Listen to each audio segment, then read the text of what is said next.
Captain Jake Morrison stood by the big window of the space station called Harmony Prime. He watched as alien ships docked with perfect movements. These ships looked new and shiny compared to human vessels. The Galactic Council had called an emergency meeting. Representatives from all over known space had come to discuss a serious problem. "The Zephyrian raiders hit 3 more human colonies last month," said Ambassador Lisa Carter as she joined Jake at the window. "Our people had to leave their homes. The Council's protection fleet could not even slow down the attackers." Jake nodded and kept his hands behind his back. He was 52 years old and had commanded the USS Defiance for over 20 years. Even he had to admit that their old destroyer looked weak next to the alien warships. The Defiance floated in the distance. Her hull showed scars from many battles. Her weapon ports looked small compared to the energy cannons of their allies inside the great meeting hall. Different alien species took their places. The tall Vorthan delegates whispered to each other. Their crystal bodies caught the light and sparkled. The bug-like Klaxon representatives clicked their jaws in what humans had learned meant nervous laughter. At the center sat High Counselor Vrex of the Altarian Federation. His blue scales showed barely hidden disgust as the human group approached. "Honored delegates," Vrex began. His voice carried easily through the hall's translation system.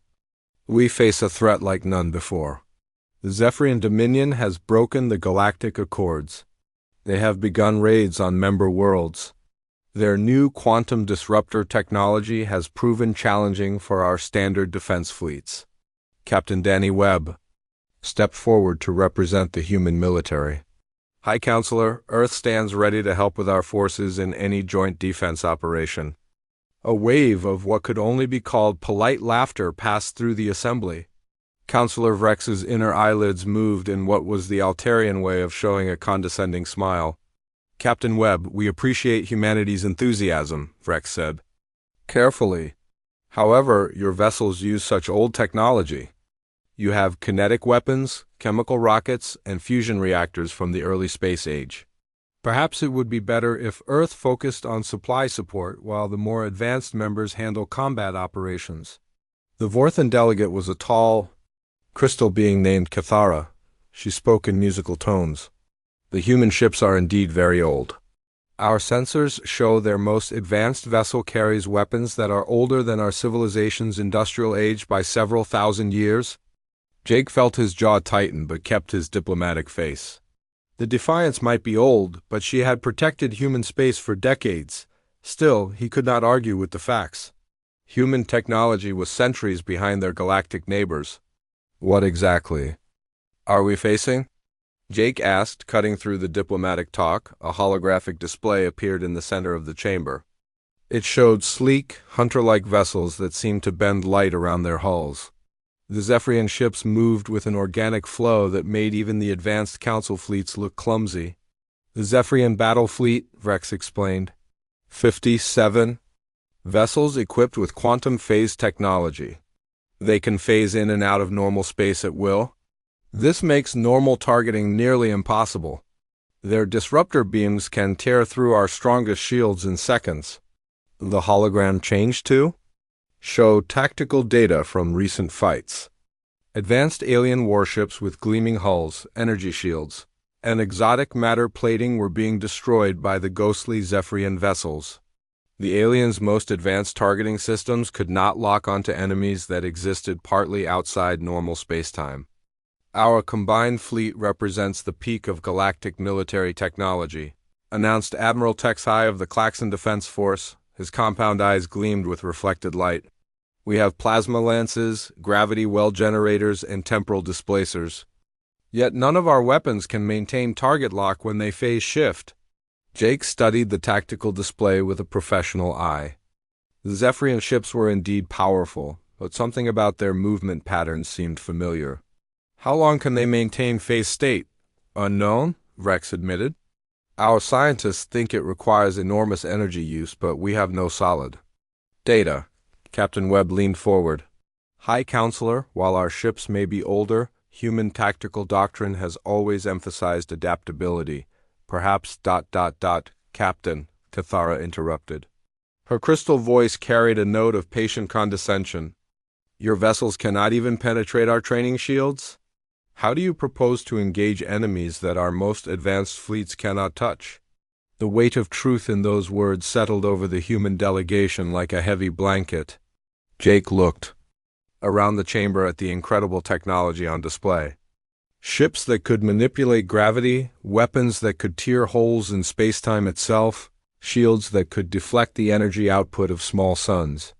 Besides such marvels, the Defiance with her steel hull and chemical propellant weapons seemed like a museum piece.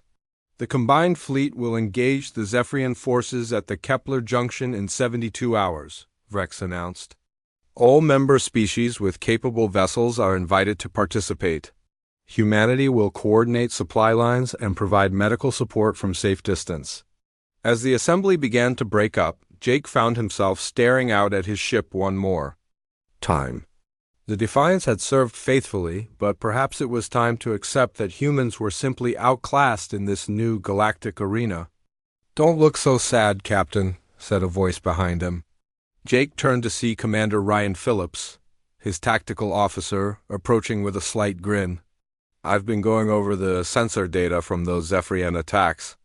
There might be something the fancy alien computers missed." "What do you mean?" Ryan's eyes held a familiar gleam that Jake recognized from their academy days. "Remember our old instructor, Commander Martinez? He used to say that sometimes the oldest tricks work because everyone's forgotten how to defend against them." Jake looked back at the Defiance floating in the distance. Maybe there was hope after all. Aboard the USS Defiance, the crew worked with quiet efficiency to prepare for what many thought would be a support mission. The ship hummed with the familiar sounds of her fusion reactors. This sound had become as comforting as a heartbeat to those who served aboard her. Commander Ryan Phillips stood in the ship's compact tactical center. He was surrounded by displays that showed their position relative to the massive alien fleet gathering at Kepler Junction. Through the window he could see vessels that were hard to describe. There were Vorthan crystal ships that seemed grown rather than built. Klaxon hive ships bristled with organic-looking weapon pods. The sleek Altarian dreadnoughts looked like works of art more than instruments of war. "Sir," called Lieutenant Amy Foster from the communications station, "we're receiving tactical briefings from the Fleet Command. They're assigning us to medical frigate duty. We'll stay 40,000 kilometers behind the main battle line." Ryan nodded, but kept his attention focused on the holographic display showing Zephyrian battle tactics. For the past 18 hours, he had been studying every piece of combat data the Council had provided. He was looking for patterns that the alien tactical computers might have missed. Captain Jake Morrison entered the tactical center, carrying 2 cups of coffee. It was real Earth coffee, not the synthetic versions the aliens preferred. "Any discoveries, Commander?" "Maybe," Ryan said, accepting the coffee gratefully. "Look at this." He changed the holographic display to show a time-compressed view of a Zephyrian attack on a Klaxon patrol group. The enemy ships phase in, fight for an average of 47 seconds, then phase out for an average of 12 seconds before fighting again. Jake studied the pattern. Consistent timing that suggests energy limitations, Ryan finished. They can't maintain phase state forever. More importantly, look at their targeting patterns. The display highlighted the Zephyrian targeting. Priorities. They always go for the most advanced ships first. The ones with the most sophisticated targeting systems and energy weapons. Makes sense tactically. Eliminate the biggest threats. But Captain, Ryan's voice carried a note of excitement. What if they're not just choosing the biggest threats? What if they're choosing the targets their phase technology is most effective against? Jake set down his coffee and gave Ryan his full attention. Explain. Phase shifting technology is essentially a form of dimensional displacement, right? Their ships exist partly outside normal space-time. That's why energy weapons and advanced targeting systems can't lock onto them effectively. The quantum uncertainty principle makes it nearly impossible to predict their exact position. I'm following you so far. Ryan brought up a new display showing the basic differences between human and alien weapon systems. But Captain, our weapons don't rely on quantum targeting computers or energy projection. Our railguns fire solid projectiles along predictable paths. Our missiles use basic chemical guidance systems and proximity fuses. Jake's eyes widened as he began to understand. Primitive systems that don't rely on quantum mechanics. Exactly. A phase-shifted ship might be hard to target with a plasma cannon or particle beam, but a dumbfire missile follows basic physics laws. And if they're partly outside normal spacetime, they might not be able to effectively phase solid matter. The tactical display shifted to show the Defiance's weapon systems. Arrays of railguns, missile pods loaded with conventional warheads, and point defense systems that relied on simple radar and visual targeting. Compared to the exotic weapons of their allies, they looked almost quaint. It's a theory, Jake said. Slowly, but even if you're right, we're just one ship. The Zephyrians are bringing 57 vessels to this fight. Before Ryan could respond, the ship's intercom crackled to life. Captain Morrison to the bridge. Priority message from Fleet Command. On the bridge, Communications Officer Amy Foster looked up from her station with confusion.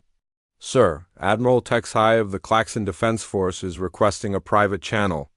He says it's urgent. The main screen flickered to life, showing the compound eyes and shell-like features of the insectoid admiral.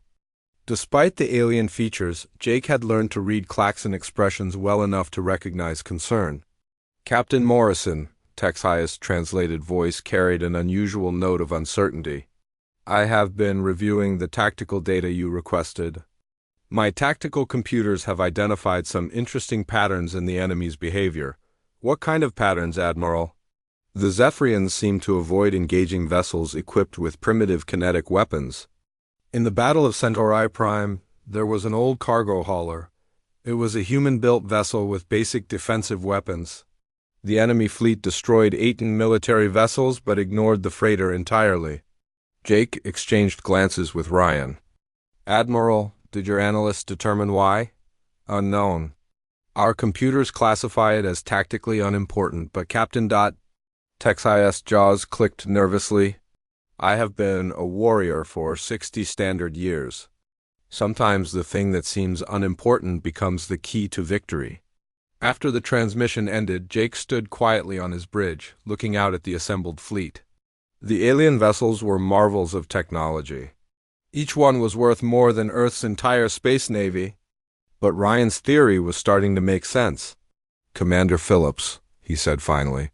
How would you feel about volunteering the Defiance for frontline duty? Ryan grinned. I think it's time to remind the galaxy that humans didn't get into space. By accepting limitations? Lieutenant Foster looked up from her station. Captain, should I send a message to Fleet Command requesting reassignment? Jake thought about the dismissive treatment they had received at the diplomatic summit. The aliens weren't being mean. They genuinely believed human technology was too primitive to be useful in modern warfare. Perhaps it was time to show them that sometimes older didn't mean useless. Send the message, Lieutenant. Tell them the USS Defiance requests permission to join the primary battle line. Within minutes, the response came back. Fleet Command had agreed to their request. However, the tone of the message suggested they viewed it as a noble but doomed gesture. The Defiance would take position on the far right flank of the battle line. There they would presumably be quickly destroyed but might serve as a distraction. As the ship changed course toward their new position, Jake found himself studying his crew. These men and women had served aboard the Defiance for years. They had followed him through countless missions and dangers. They trusted his judgment even when it led them into situations that seemed hopeless. Captain, said Lieutenant Commander Kate Sullivan, his executive officer. She approached from the engineering station. The crew is ready. All systems are green. Chief Engineer Peterson reports power systems operating at optimal efficiency. Jake nodded, then activated the ship-wide intercom. This is the captain. In 18 hours, we will engage an enemy that has defeated every advanced fleet sent against them. Our allies believe our ship is too old, our weapons too primitive, our technology too outdated to make a difference. He paused, looking around. The bridge at the faces of his crew. They may be right, but I've served with each of you long enough to know that this crew has never backed down from a challenge. The Defiance may be old, but she's got something those fancy alien ships don't have. She's got us." The bridge crew exchanged determined looks. Whatever happened in the next 18 hours, they would face it together. The old ship might not look like much, but her crew was ready to prove that experience and determination could overcome any technological disadvantage. The Kepler junction stretched before them like a three-dimensional chessboard. The combined galactic fleet was arranged in a formation that represented centuries of tactical evolution. At the center, the massive Altarian dreadnought Stellar. Majesty served as the flagship. Its hull gleamed with energy shields that could deflect the output of a small sun. Flanking it were the organic curves of Klaxon hive ships and the crystal beauty of Vorthan vessels. Each one bristled with weapons that could reshape matter at the subatomic level. On the far right flank, almost as an afterthought, the USS Defiance held position. Against the backdrop of technological marvels, Jake Morrison's ship looked like exactly what she was. She was a product of humanity's early space age, built for function rather than beauty. "Contact bearing 27 Mark IV, announced Lieutenant Amy Foster from the communications station. Zephyrian battle fleet dropping out of hyperspace. The tactical display lit up with 57 red markers. Each one represented a vessel that had proven capable of defeating the galaxy's most advanced military forces. Jake studied the formation with professional interest. He noted how the enemy ships seemed to flow into battle positions rather than move in the rigid patterns favored by most military forces. "Fleet command to all vessels," Admiral Texhias' voice carried across the command frequency. "Enemy ships are beginning phase transition. All ships, weapons free." The space around Kepler Junction erupted into violence. Plasma lances reached out from the Altarian dreadnoughts. Their energy discharges were bright enough to temporarily overload visual sensors. Klaxon hive ships launched clouds of guided munitions that moved with organic precision. Vorthan crystal ships fired coherent gravity waves that could crush a vessel's hull like an empty can. For a moment, it seemed as though the combined fleet's overwhelming firepower might succeed where individual forces had failed. Several Zephyrian vessels took hits. Their exotic hulls flared with defensive energy. But then, as one, the enemy fleet began to phase. Jake watched in fascination as the Zephyrian ships became translucent. Their forms wavered like heat mirages.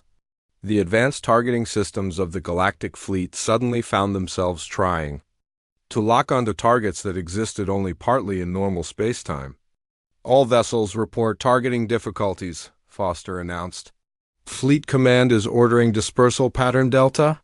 The alien ships began to spread out.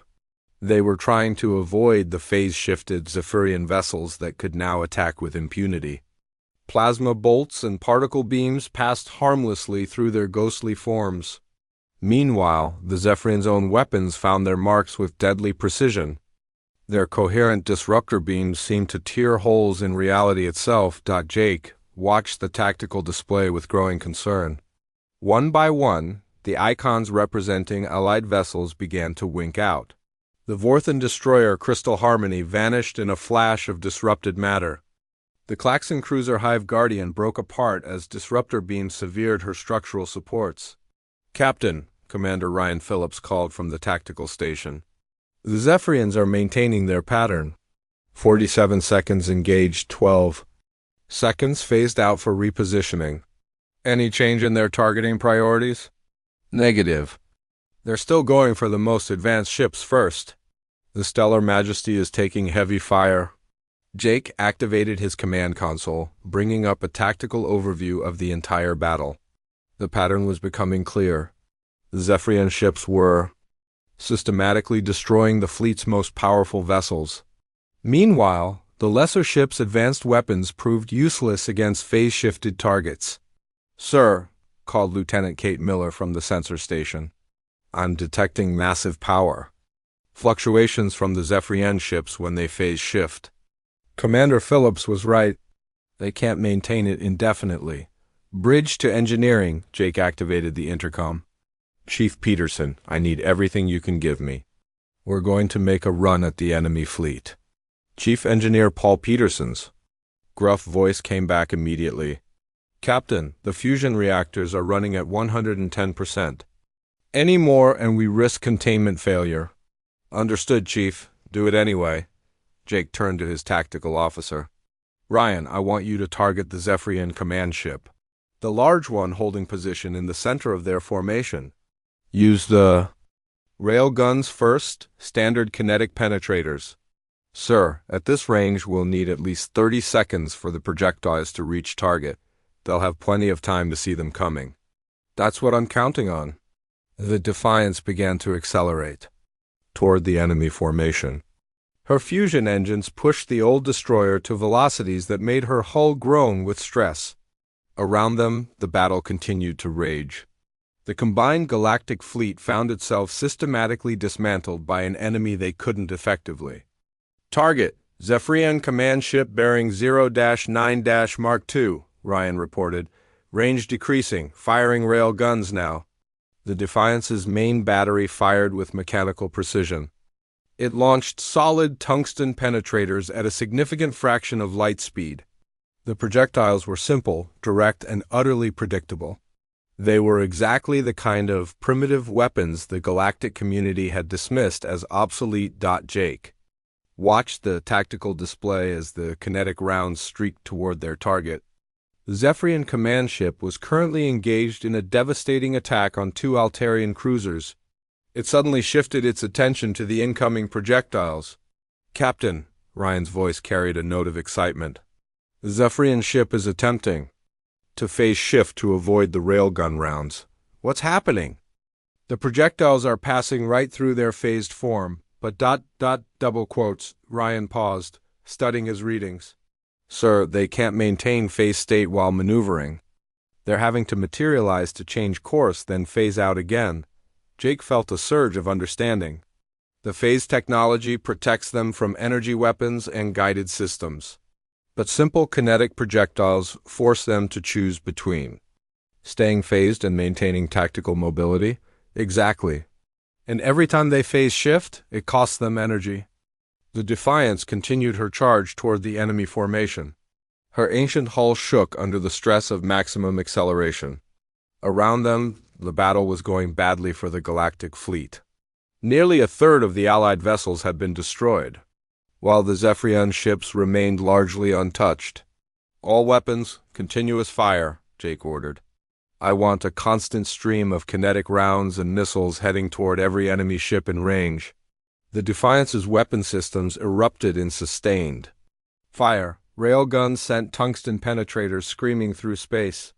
Missile pods launched salvo after salvo of conventional warheads.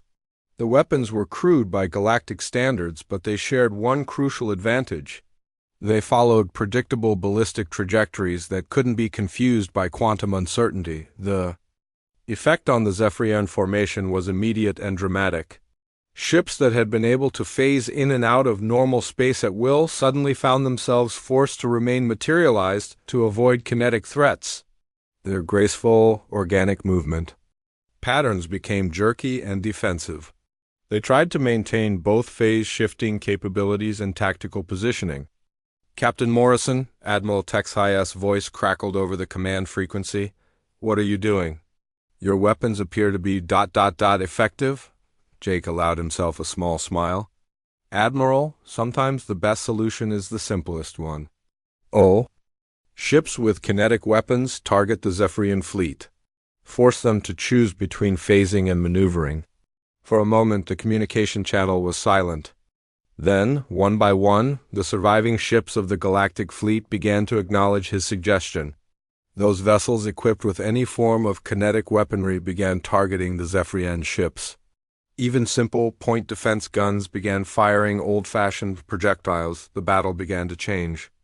Unable to maintain their phase-shifting advantage while under constant kinetic bombardment, the Zephyrian ships found themselves vulnerable to the advanced energy weapons of the galactic fleet. But Jake knew the fight was far from over. The Defiance was now deep in enemy territory, surrounded by Zephyrian vessels that were beginning to recognize the threat she represented. "Captain," Foster called out. "Multiple enemy ships are converging on our position. They're targeting us specifically." Jake looked at the tactical display and saw at least a dozen Zephyrian vessels changing course to intercept the Defiance. His gambit had worked, but now his ship would have to survive the consequences. "All hands, brace for combat," he announced over the ship's intercom. "This is what we came here for." The USS Defiance suddenly found herself the center of attention in the most dangerous way possible. 12 Zephyrian vessels broke off from their attacks on the main fleet. Their sleek forms converged on the human destroyer with predatory grace. "Multiple disruptor locks," Commander Ryan Phillips announced. His voice was tight with concentration.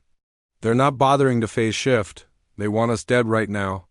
Captain Jake Morrison gripped his command chair as the first wave of disruptor beams lanced toward his ship.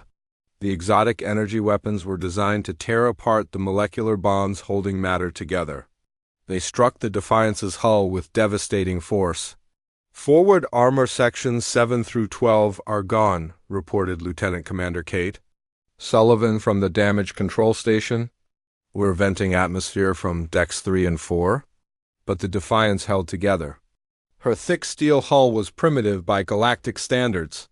However, it absorbed punishment that would have destroyed more advanced vessels. The disruptor beams were calibrated for the exotic materials and energy shields of modern warships. They found themselves working against old-fashioned armor plating and redundant hull construction. "Return fire," Jake ordered. "All weapons continuous barrage." The destroyer's railguns hammered out round after round. This forced the attacking Zephyrian ships to constantly choose between phasing to avoid kinetic impacts and remaining material to maintain their attack runs. Meanwhile, her missile pods continued launching conventional warheads that followed simple ballistic trajectories.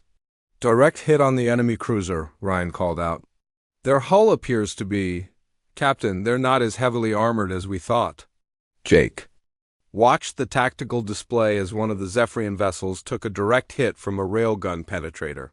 The enemy ship had been caught solid while trying to maneuver. It suddenly began venting atmosphere and exotic gases. The enemy ship's sleek hull was optimized for phase-shifting technology. It had sacrificed traditional armor for exotic capabilities. They built their ships assuming they could always phase shift to avoid damage, he realized. When forced to remain material, they're actually more vulnerable than we are. The battle around the Defiance intensified as more Zephyrian ships joined the attack. But something unexpected was happening throughout the larger engagement. The other ships of the Galactic Fleet saw the success of kinetic weapons against phase-shifted targets. They were adapting their tactics. "Captain Morrison," Admiral Texhias' voice came over the command frequency. "The Klaxon Hive ships are reporting success with kinetic rounds. Vorthan vessels are improvising mass drivers from their mining equipment. Even the Altarians are using their tractor beams to launch debris at enemy positions." Jake smiled grimly as he watched another Zephyrian vessel succumb to the combined fire of 2 Klaxon cruisers using improvised kinetic weapons. The phase-shifting technology that had made the enemy fleet seem invincible was becoming a liability when they couldn't use it effectively. "Sir," Lieutenant Amy Foster called from communications. "The Stellar Majesty is requesting tactical coordination. Admiral Vrex wants to know if we can maintain pressure on the enemy formation." "Tell the Admiral we'll hold position as long as possible," Jake replied. Then he turned to his tactical officer. "Ryan, status on our weapons? Railgun ammunition down to 60%. Missile pods at 40%, but Captain ... Ryan's voice carried a note of concern. "We've got bigger problems. Sensors are detecting a massive energy buildup from the Zephyrian command ship." The tactical display highlighted the largest enemy vessel. It was a sleek predator that had remained at the center of the Zephyrian formation throughout the battle. Unlike the other ships, which had been forced to engage in conventional combat, the command ship had maintained its distance while coordinating the fleet's attacks. "Energy signatures are off the charts," reported Lieutenant Kate Miller from Sensors. "It's like they're charging some kind of super weapon." Jake studied the readings with growing alarm. Whatever the Zephyrian command ship was preparing, it was drawing power from the entire enemy fleet. The other vessels were reducing their offensive capabilities. They were feeding energy to their flagship through some kind of wireless power transfer system. "Captain," Ryan said urgently, "if those readings are accurate, that weapon could destroy half the fleet with a single discharge." The implications were staggering. The Galactic fleet had finally found a way to counter the Zephyrian phase shifting technology. But the enemy had one more card to play. They had a weapon that could turn the tide of battle with a single devastating attack. "Time to full charge?" Jake asked. "At current energy transfer rates, approximately 4 minutes. 4 minutes to prevent the destruction of the combined Galactic fleet." Jake looked around his bridge at the faces of his crew. These men and women had followed him into impossible situations before. But this might be asking too much. "Captain," Chief Engineer Paul Peterson's voice crackled over the intercom from engineering, "I've been monitoring the tactical situation. If you're thinking what I think you're thinking, I can give you everything the old girl has." Jake activated his command console. He brought up a direct course plot to the Zephyrian command ship. The route would take them through the heart of the enemy formation. They would pass dozens of vessels that would concentrate their fire on the approaching destroyer. "All hands, this is the captain," he announced over the ship's intercom. "The enemy is preparing a weapon that could destroy our entire fleet. The only way to stop it is to reach their command ship and destroy it before the weapon can fire. I won't lie to you. Our chances of survival are minimal." He paused, looking around the bridge one more time. "But if we don't try, thousands of our allies will die. The Zephyrians will be free to continue their raids against innocent worlds. The Defiance has always stood between humanity and those who would do us harm. Today we stand between the galaxy and extinction." The response was immediate. Every station on the bridge reported ready. Throughout the ship, damage control teams worked frantically to repair what they could. Weapons crews prepared for the fight of their lives. "Helm, set course for the enemy command ship," Jake ordered. "Maximum acceleration." The Defiance turned toward the heart of the Zephyrian formation. Her engines pushed her to velocities that made her superstructure groan with stress. Around them, the enemy ships began to converge. They recognized the threat the human destroyer represented. "Multiple enemy vessels changing course to intercept," Ryan reported. "Disruptor fire increasing." The space around the Defiance erupted with exotic energy as the Zephyrian fleet concentrated their attacks on the approaching destroyer. Disruptor beams tore through her armor plating. Exotic particle weapons scored her hull with devastating precision. "Forward shields are down," Sullivan reported. "We're taking heavy damage to the primary hull," but the Defiance pressed on. Her crew worked with desperate efficiency to keep her fighting. Damage control teams sealed breaches while engineers rerouted power around damaged systems. The old destroyer absorbed punishment that should have destroyed her. She was held together by the skill of her crew and the robust construction of a simpler age. 2 minutes to target, called the helmsman. Jake watched the tactical display as they approached the Zephyrian command ship. The massive vessel loomed ahead of them. Its hull crackled with the energy it was gathering for its devastating weapon. Around them, enemy ships continued their attacks, but the Defiance kept coming. "Ryan, prepare for full missile salvo on my mark," Jake ordered. "Everything we have left." "Aye, Captain." All remaining missiles armed and ready. The Defiance charged toward her destiny. She carried the hopes of the entire Galactic fleet in her battered hull. The old ship had proven that sometimes the simplest solutions were the most effective. Now, she would make one final sacrifice to save the galaxy from destruction. 1 minute to target, the helmsman announced. Jake watched as the enemy command ship grew larger on their screen. Its weapon was almost fully charged. In 60 seconds, they would either save the fleet or die trying. For the crew of the Defiance, that was enough. 30 seconds to target, announced the helmsman as the USS Defiance bore down on the Zephyrian command ship.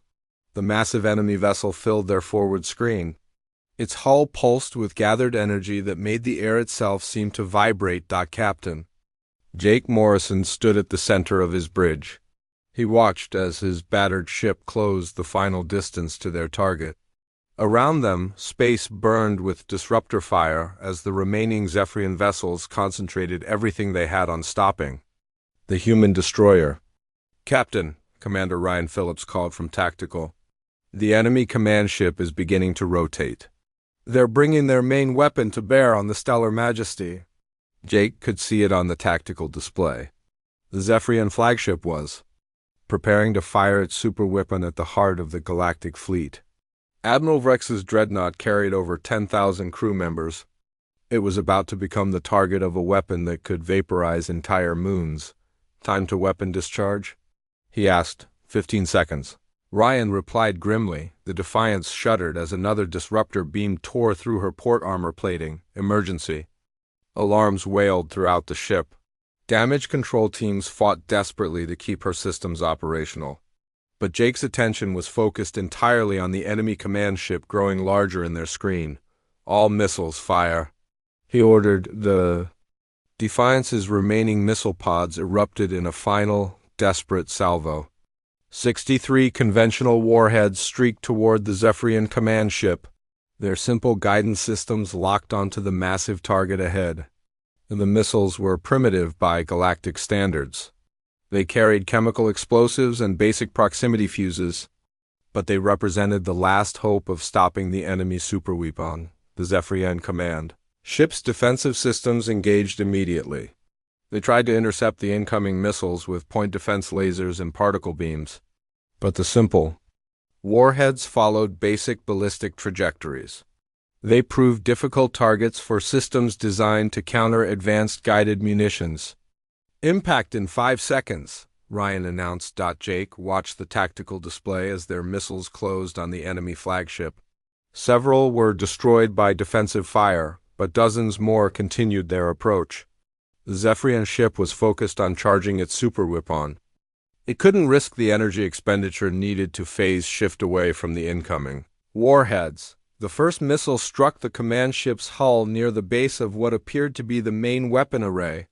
The conventional explosion was tiny compared to the exotic energies normally used in space combat. Nevertheless, it sent ripples through the enemy vessel's superstructure. More impacts followed in rapid succession as the Defiance's entire missile salvo found its mark. "Captain," Ryan's voice carried a note of excitement, "the enemy weapon array is showing massive energy fluctuations. I think we disrupted their charging sequence." On the tactical display, the